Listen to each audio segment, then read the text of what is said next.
Welcome to the Having It All podcast, the show about what it takes to live an abundant, loving life. My name is Matthew Bivens, and each week I'm helping you get out of your head so that you can truly have it all. Let's do it.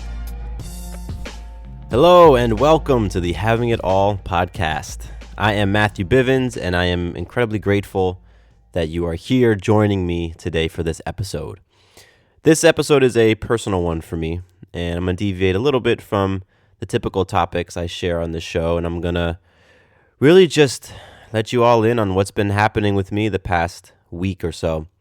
If you are a regular listener of the show, then you probably noticed that I did not have an episode for you last week.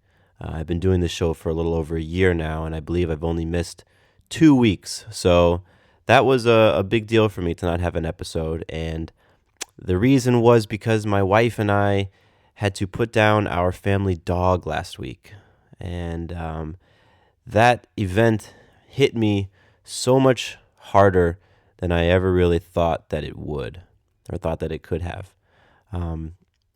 I've said goodbye to family members and friends, but nothing had really impacted me the way that this experience did, and I wasn't prepared for it. So her name was Olive. Olive was our puppy, and she was a 5-year-old little pitbull mix, and we had her for 4 of those years.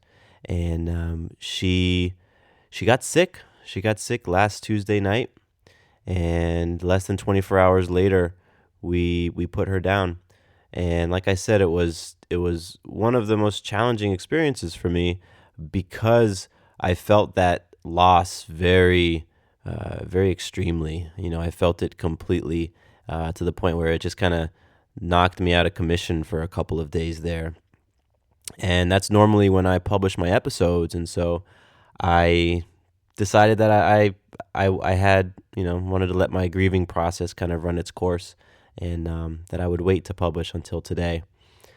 And so on this episode, I really want to talk about a few things that I've learned in the past week that have really just, come to light. And it's about gratitude. It really is about gratitude for me, because even though this, putting our dog down was very sudden, she had cancer. She had a tumor in her stomach that we didn't know about. We had no idea. And it progressed and progressed and got to a point where, so she wasn't showing any symptoms or anything, but then last Tuesday night, she started vomiting, and that was the first sign that something was wrong. And by that point, the cancer had spread, and it was, there wasn't anything that we could do. Surgery had a very slim chance of being successful, and I really didn't want to put her through that experience of surgery and recovery and then treatment for cancer. I just, I didn't want to impact my dog's quality of life that much. So we made the challenging decision to say goodbye to her. And all of that happened within 18 hours. So, I spent the first couple of days after that just really just repeating in my mind and to Sarah and to, when I talked about it, like, it happened so fast, because it felt like it happened so fast. I spent the whole night at the vet, and that was a long night, but it felt like a few hours later we were getting the outlook, and the outlook was grim. And a few hours after that, we were at the vet, and an hour later I was holding her in my arms as they gave her the injection, and everything felt incredibly fast. But once I was able to get through the initial stages of feeling the loss and feeling the sadness, I became incredibly grateful, because I realized that I had an opportunity to say goodbye, and that there are a lot of people who, when they lose a loved one, when they lose a friend or family member or a partner, they don't get a chance to say goodbye. And I realized that, wow, that is, there's a lot to be grateful for. There's a lot to be thankful for in having that opportunity. And so that was the first realization that hit me, and the first wave of gratitude I felt was for being able to say goodbye, being able to, tell the puppy that I loved her, tell Olive that I loved her, and really to being able to hold her in my arms, comforting her, talking to her as the life left her body, which in and of itself was a pretty powerful experience to me, for me and for Sarah. And it was 8 months ago that we welcomed our baby girl into the world. So 8 months ago, I was there. We did a home birth, as I've mentioned on the show before. So I was there in our bedroom as Maya came out, and was one of the first people to touch her, to hold her, first skin contact she felt. And then fast forward 8 months later, I'm there holding, our friend Olive as the life left. And that, that cycle, that symbolism there was pretty profound to me. I'd never experienced anything like that before. I'd never experienced holding a creature, holding a body as the life left. Very, very profound, very moving for me. And so, that wave of gratitude for being able to be there in that moment, for being able to comfort, my dog in that moment, and for being able to say goodbye was profound. And that was the first point of gratitude. And the second point of gratitude came not shortly after that, and it was just being grateful for the time that we had. Being grateful for the 4 years that I got to spend with this dog. And I have a big heart for animals. I'm getting a little choked up as I'm talking right now, but I have a big heart for animals, especially for dogs. And when I feel, I feel very fully. And so I'm very grateful that I had a chance to really love on this dog for 4 years, and to give her a better home. She was a dog that was in foster care and was in the shelters. She had mange, so she was missing about a third, maybe half of her hair. So she wasn't necessarily a dog that most people would have adopted right away, because she kind of had this scraggly, thin, stiff hair, and she had these spots all over her, like her skin was all spotted. And she was cute, she was adorable, but in her own way. And so Sarah saw her we were looking for another dog to bring home, and Sarah spotted her picture and just instantly fell in love. And so I'm just grateful I'm grateful to Sarah for that, but grateful that we had a chance to bring the little girl home and make her a part of our family for 4 years. And just had an opportunity to experience like what if you're a dog owner, or if you're an animal lover or a pet owner, anything like that, then what the love from an animal and from a pet, what that's like. Human love is amazing. Obviously, this show, having it all, abundant, loving life. Love is a big part of what I talk about, but there's something different, the love that comes from an animal. And like I said, if you're a pet owner, if you're an animal lover, then you get it. So being able to experience Olive's love for 4 years, that sort of unconditional love, always excited to see you, always has a kiss ready for you, will put her head on your lap when she knows you're feeling down, like that type of love. Very grateful to be able to experience that for 4 years. And so a big lesson for me was that there's always opportunities for gratitude in every situation. And no matter how crappy the situation feels or is or has been, you always have a chance to reflect on things that you can take from it that you are very thankful for. And I didn't want to be grateful at first. My ego wanted to be angry. Like, it was so interesting. I was frustrated at the timing, and I was frustrated that the vets took so long, and I was angry that we didn't know sooner. All these different things, these different emotions came through me, but I did consciously say, no, I'm going to be grateful, because I knew that gratitude was going to help me to lift myself out of some of the funk I was feeling. And that's one of the amazing things about gratitude. It has that power to do that. And so in this situation, in a situation that, had some grief in it and a lot of tears. Oh boy, I'm 30 years old, and I don't think I've cried as hard or as much in probably 20 years as I did last week. And that was humbling right there. That was humbling for me. But to just be able to seek out the gratitude in the experience.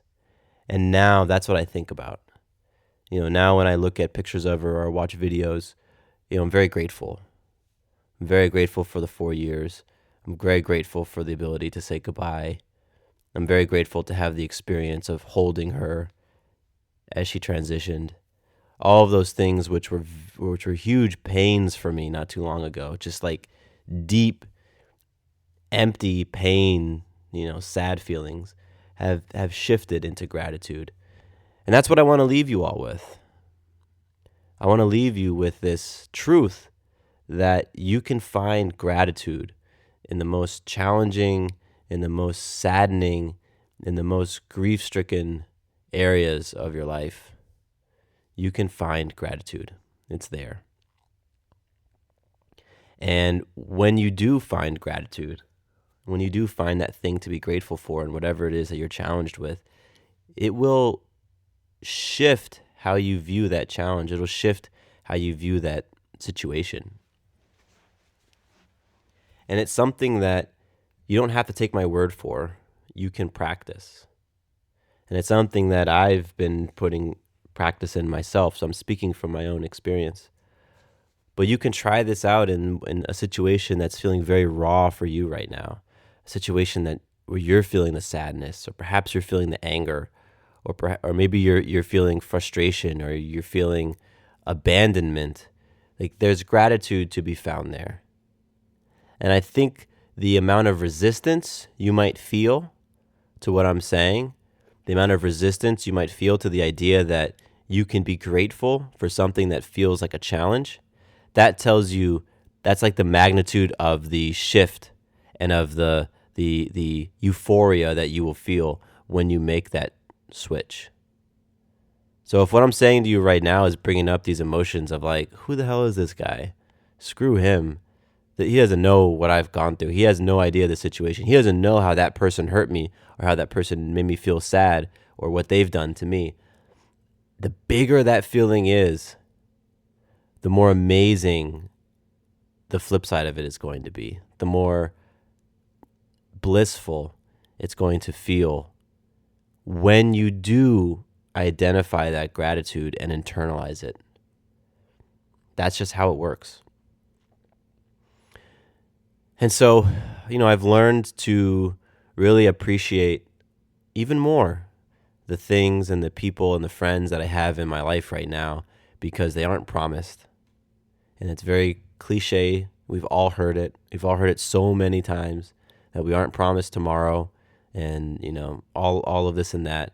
But it is very true. It's very true. And what's great about that truth is that if you embrace it, then it makes today even more rich. It makes today even more beautiful. Because it really inspires you to love on the people and the friends and the things that you have in your life right now. Just to love on them fully. And it helps to minimize some of the junk that comes in between us. Like I've shared this many times in the show. I have a challenge with my sister right now. We just aren't seeing eye to eye, but saying goodbye to my dog makes me think, well, what if something happened to Dana? Or what if something happened to me? How would we feel? How would we, this little rift that's developed between us, we're going to feel incredibly guilty. We're going to feel incredibly sad if we aren't able to love on one another, or if something happens and it's left like this. So that's, and when Olive's passing inspired me to just love on Dana even more, love on my sister even more, no matter what I was receiving in return. Because I didn't want to, leave every day, any day, feeling like I hadn't done a little bit.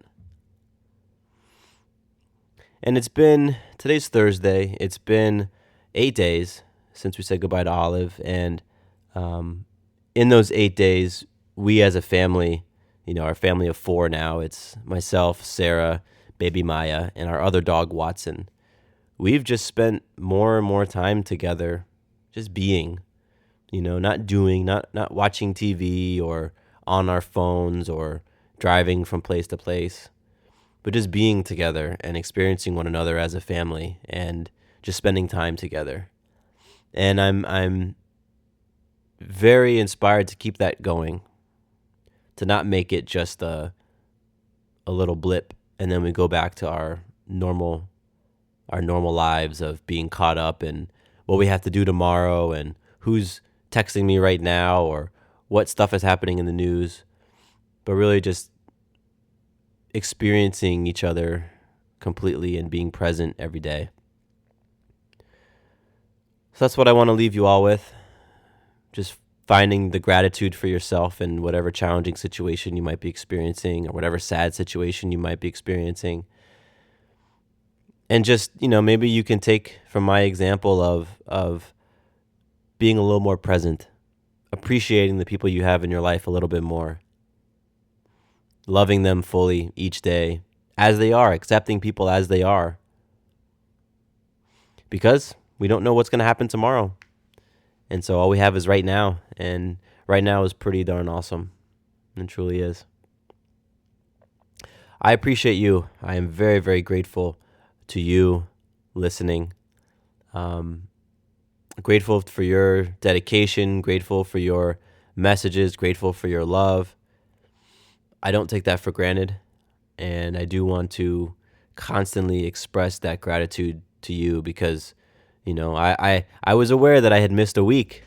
You all made me aware, and so that was humbling, and I appreciate you, and my name is Matthew Bivens. Here is to you having it all.